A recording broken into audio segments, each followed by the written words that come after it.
ধর্ম প্রতিমন্ত্রী, আপনাদের এলাকায় 5 বার যিনি এমপি ছিলেন, আলহাজ শাহ মুফাজ্জল হোসেন কায়কোবাদ, তিনি আলেম না, কিন্তু ভাষাটা আলেমদের মতো। তিনি বক্তব্য রেখেছেন। আবার আপনাদের এলাকার অত্যন্ত বাগ্মিতাপূর্ণ বক্তব্য দিয়েছে ভাইস চেয়ারম্যান সাবেক সোহেল, আলহামদুলিল্লাহ, তার বক্তব্যে খুব স্পিরিট আছে। ওলামায়ে কেরাম অনেকে বক্তব্য দিয়েছেন। আমি খুবই ক্লান্ত, খুব কম সময়ে কিছু জরুরি কথা বলব। সেই লক্ষ্যে সূরা আ'লা থেকে শেষ 6টা আয়াত তেলাওয়াত করেছি।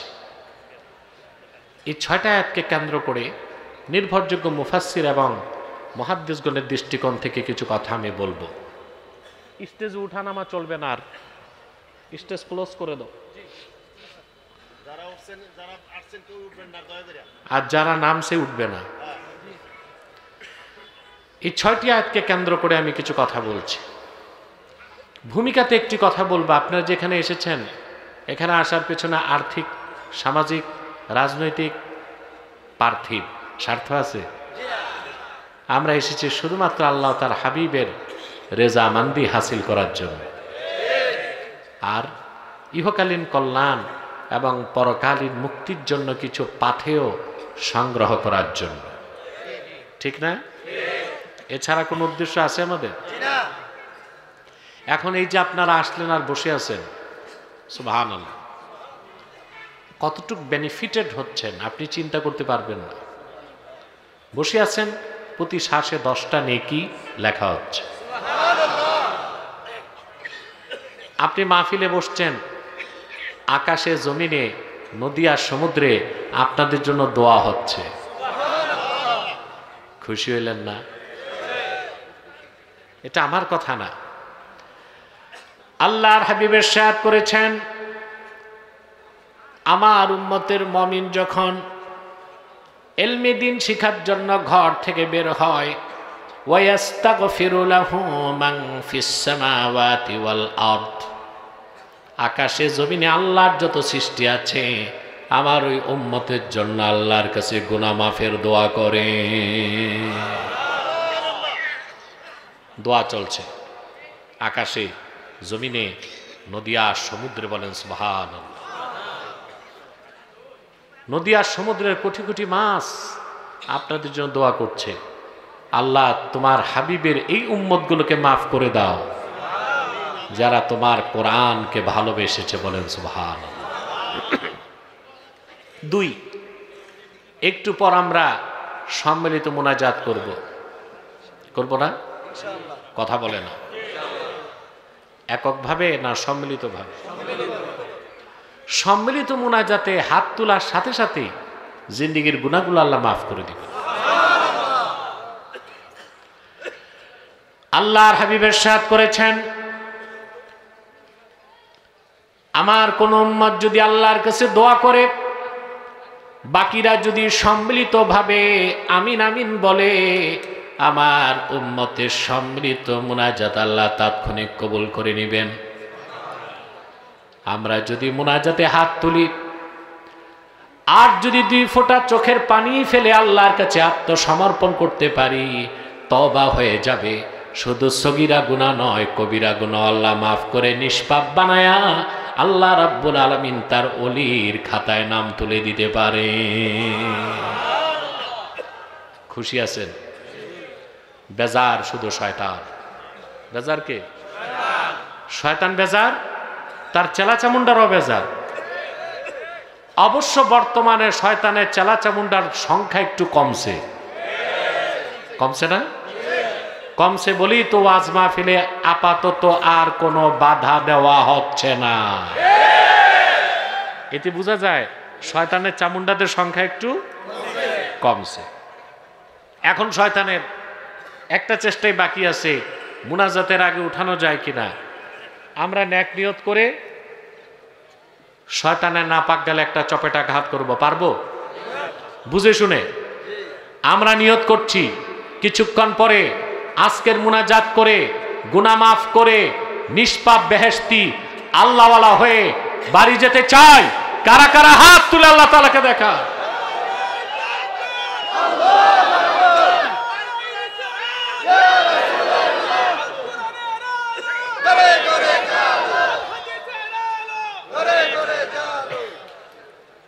আল্লাহ কবুল করুন। আসুন আলোচনায় প্রবেশ করছি।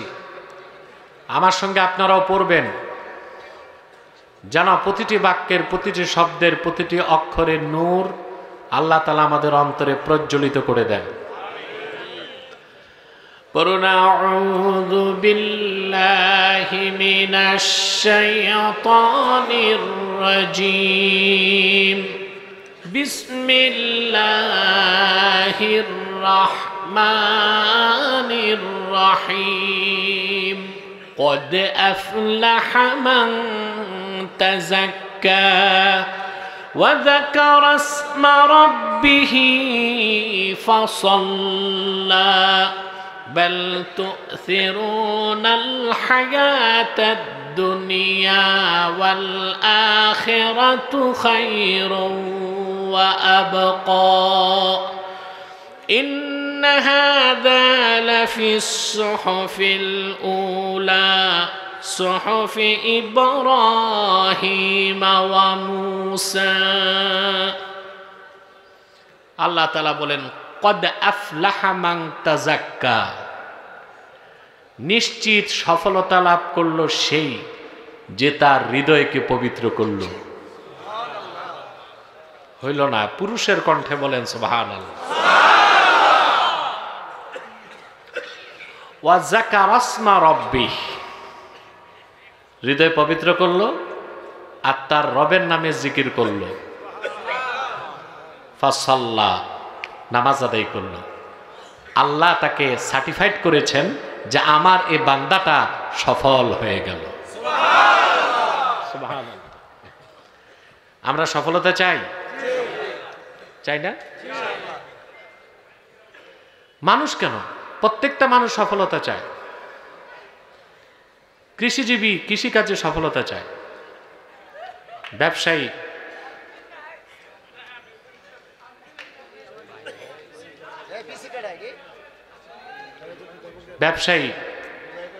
ব্যবসায় সফলতা চায়, রাজনীতিবিদ রাজনীতিতে সফলতা চায়। মানুষ তো মানুষ, ইতর প্রাণীগুলো সফলতা চায়, ঠিক না? একটা বিড়াল গাছে উঠতে পারে না, একবার 10 বার চেষ্টা করে। মান্দার গাছ ছাড়া সব গাছে উঠতে পারে। বাবুই পাখি সুনিপুণ দক্ষতায়, শৈল্পিক ছান্দসিকতায় ঘর বানায়। বাবুই পাখি কি সুন্দর ঘর বানায়। ঝড় তুফানে মানুষের ঘরে চাল উড়ে যায়, বাবুই পাখির ঘরের কিছু হয় না। আপনি যত প্রকৌশলী আছে বাংলাদেশে, যত বিশ্ববিদ্যালয়, বুয়েট, চুয়েট, কুয়েট, রুয়েট, ডুয়েট, সব প্রকৌশলী এক জায়গায় আনলেও বাবুই পাখির ঘরের মতো শৈল্পিক ছান্দিকশিকতায় একটা ঘর বানাই দিতে পারবে না। পারবে? এই কাজে সে সফল, এই কাজে সে সফল। একটি মৌমাছির দিকে তাকায় দেখেন, বাহারি রঙের ফুল থেকে মধু সঞ্চয় করে সে মৌচাকের মধ্যে কত সুন্দর মধু জমায় দেয়। দুনিয়ার সব কেমিস্ট, রসায়নবিদকে এক জায়গায় আনলো, ফ্যাক্টরিতে এক ফোঁটা মধু বানায় দিতে পারবে না। ক্ষুদ্র মৌমাছি তার কাজে সফল। তো মানুষের সহজাত প্রবৃত্তি, সৃষ্টিগতভাবেই মানুষের ফিতরাত, সে সফলতা চায়। কি চায়? কিন্তু অধিক সংখ্যক মানুষ জানে না তার সফলতা কোন পথে, সফলতা কোন মতে, ঠিক কিনা? সফলতার পথ আল্লাহ মানুষকে সৃষ্টি করেছেন, সফলতার পথও দেখায় দিয়েছেন, ঠিক না?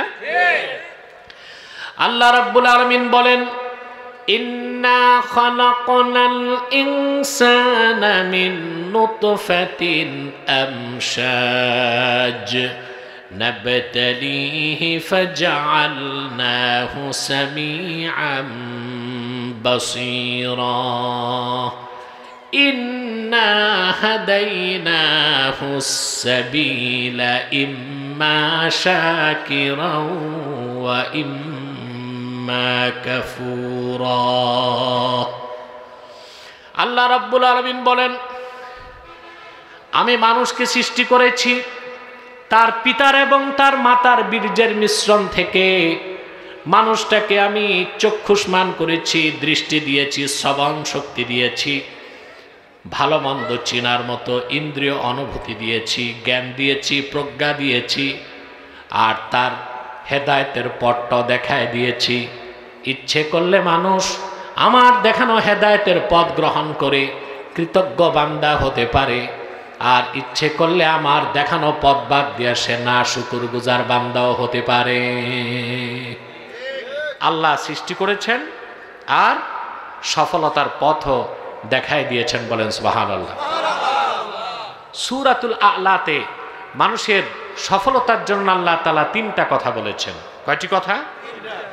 আল্লাহ রাব্বুল আলামিন বলেন, ক্বাদ আফলাহা মান তাযাক্কা ওয়া যাকারা ইসমা রাব্বিহি ফাসাল্লা। নিশ্চিত সফলতা লাভ করেছে সেই ব্যক্তি যে তার হৃদয়কে পবিত্র করল, রবের নামে জিকির করলো, আর 5 ওয়াক্ত নামাজ আদায় করলো, বলেন সুবহানাল্লাহ। এখন প্রথম কাজ হচ্ছে হৃদয়কে পবিত্র করা। হৃদয়কে, এখন হৃদয় পবিত্র করার অর্থ কি এটা বুঝতে হবে। আমরা কথায় কথায় বলি তার মনটা ভালো না, মুখে একটা মনে আরেকটা, বলি না? বলি মন খারাপ, কলুষিত মন, কালিমাযুক্ত মন, এগুলো আমরা বলি। কিন্তু প্রকৃতপক্ষে আমরা জানি না হৃদয় কিভাবে পবিত্র হয়, হৃদয় কিভাবে অপবিত্র হয়। এই ক্ষেত্রে আমি বিশ্ববরেণ্য 3 জন মুফাসসিরের বক্তব্য আপনাদেরকে শোনাচ্ছি। এই আয়াতের ব্যাখ্যায় তারা কি বলেছেন শুনতেছেন? মনোযোগ আছে? বিশ্ববরেণ্য মুফাসসির হাফেজ জালালউদ্দিন সুয়ুতি রাহমাতুল্লাহি আলাইহি এই আয়াতের ব্যাখ্যায় লিখেন, ক্বাদ আফলাহা মান তাযাক্কা আয় মান তাহহারা কলবাহু বিল ঈমান। সেই সফলতা লাভ করলো যে ঈমানের নূর দিয়া তার অন্তর পবিত্র করে নিল। এটা হচ্ছে ইমাম সুয়ুতির ব্যাখ্যা। আরেকটা ব্যাখ্যা দিয়েছেন ইমাম ইবনু কাসির রাহমাতুল্লাহি আলাইহি। নাম শুনছেন না?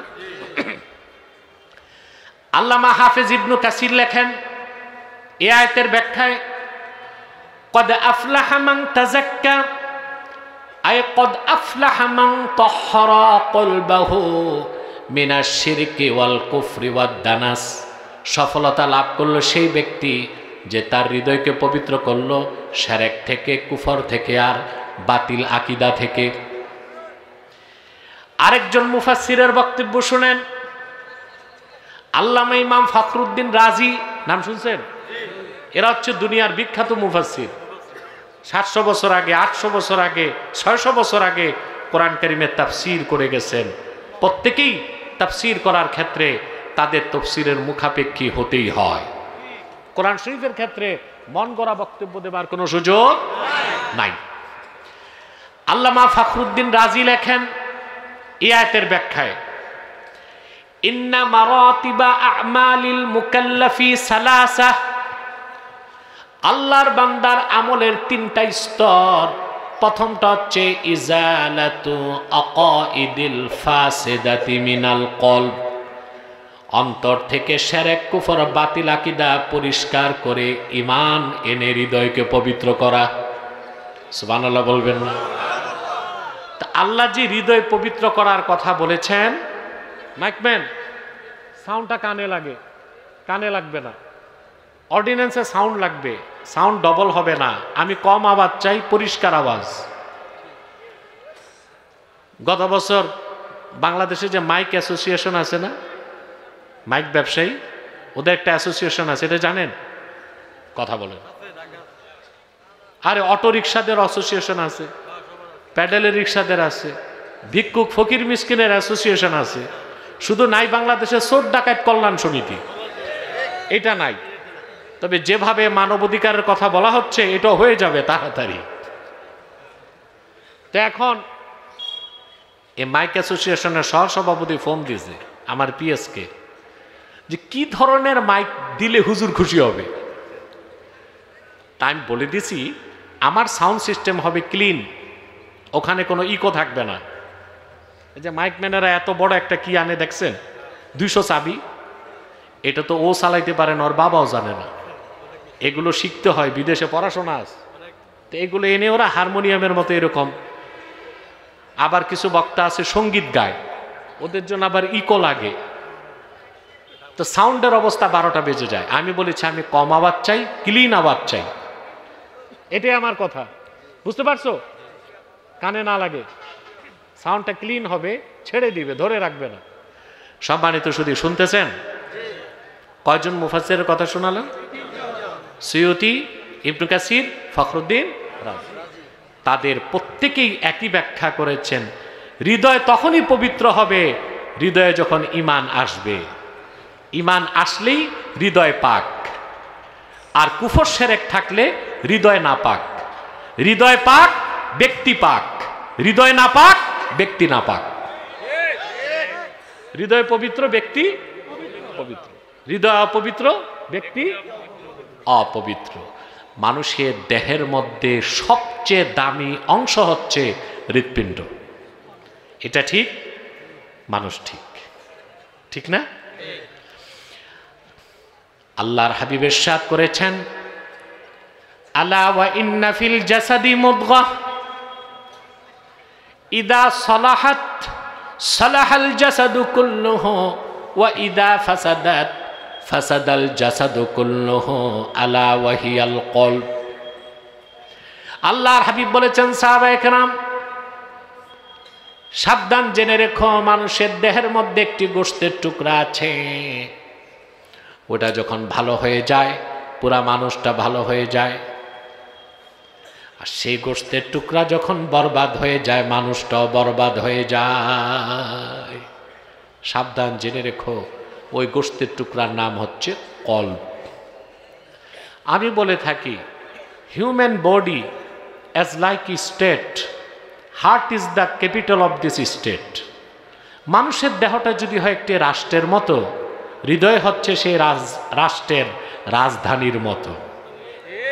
দেহটা যদি হয় রাষ্ট্রের মতো, হৃদয় কি রাজধানীর মতো।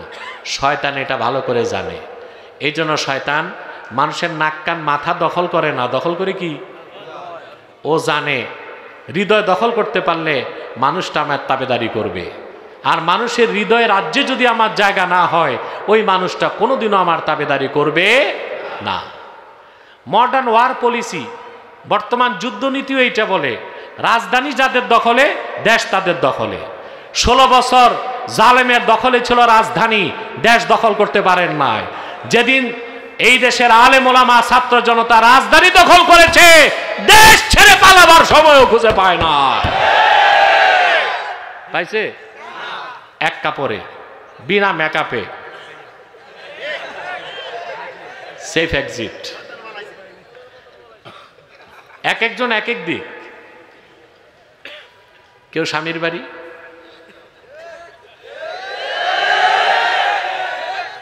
কেউ শ্বশুর বাড়ি, কেউ দাদার বাড়ি, আর কেউ আটলান্টিক পাড়ি দিয়া বাপের বাড়ি। 16টা বছর দালালি করলো হিন্দুস্তানের, হিন্দুস্তান ওদের জায়গা দেয় নাই, জায়গা দিছে বাণিজ্যের মাধ্যমে। এক এক নেতা থেকে ওরা নিছে 1 কোটি থেকে 10 কোটি টাকা পর্যন্ত। তো 16টা বছর দালালি করে কি ফল পাইছো? ভারতের পৌত্তলিক হিন্দুরা কোনোদিন বাংলাদেশের মুসলমানের বন্ধু হতে পারে না, পারে? আজ বাংলাদেশের মানুষকে অশান্তির আগুনে মারার চেষ্টা করছে হিন্দুস্তান, আবার হুমকি দেয়।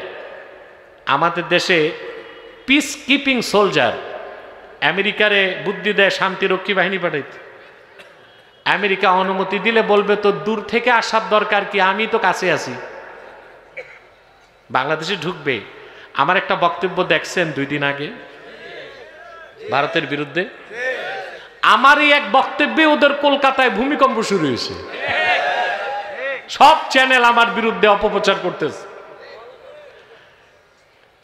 হিন্দুস্তানের উগ্রবাদী হিন্দুত্ববাদীরা মনে রেখো, বাংলাদেশকে সিকিমের মতো দুর্বল মনে করো না।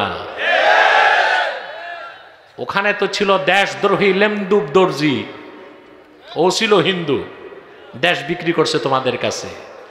বাংলাদেশে আছে 14 কোটি মুসলমান।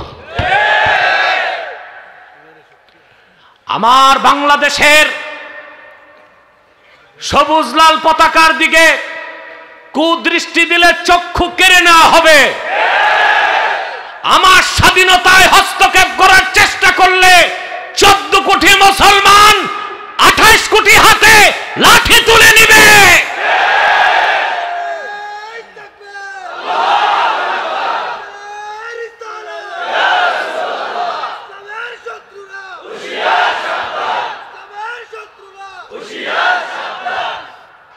আমি বর্তমান সরকারকে 3টা পরামর্শ দিয়েছি, পাইছেন আপনারা? একটা এয়ার বেস করতে বলেছি লালমনিরহাটে, ওখানে আছে একটা এয়ারপোর্ট। আমি বলেছি এটারে সংস্কার করে এয়ারফোর্সের হাতে দিয়ে দেন। ওরা আমাদের দিকে দৃষ্টি দিবে, আমরা চিকেন নেক কেটে 7 সিস্টার আলাদা করে দিব। আলহামদুলিল্লাহ, সরকার সিদ্ধান্ত নিছে, কাজ শুরু করতেছে। আমি বলেছি ওদের আলু পেঁয়াজ লাগবে না, আমাদের আমরা কিনি বলে ওরা বেচে, বেচে বলে ওরা খাইয়া আছে। হসপিটাল বন্ধ করছে, বাংলাদেশিদের ট্রিটমেন্ট দিবে না। এখন ডাক্তাররাই কান্নাকাটি করতেছে, বাঙালিদের ডাকতেছে, হে দেবতারা আসুন, 10% ডিসকাউন্টে ট্রিটমেন্ট দিব। বেটা, আমাদেরটা খাইয়া বাঁচো, আবার আমাদের উপর দাদাগিরি করতে চাও, চলবে না বাংলাদেশে। এটা হাসিনার বাংলাদেশ না, এখন 14 কোটি মুসলমানের বাংলাদেশ। হিন্দুস্তানের আধিপত্যকে মেনে নেওয়া হবে না, হবে না, হবে না বাংলাদেশে।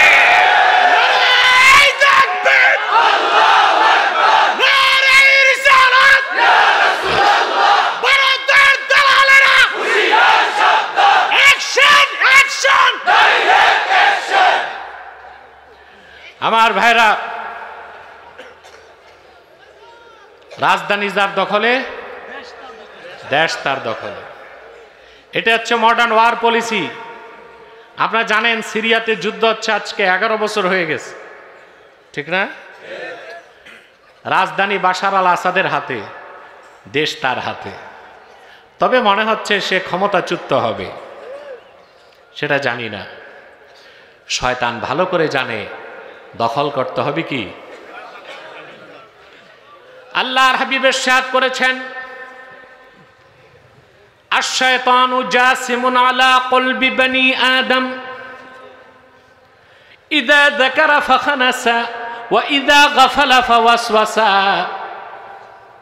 অন্য riwayate এসেছে, ইযা যাকারাল্লাহ ফাখানাসা ওয়া ইযা গাফালা ফাওয়াসওয়াসা।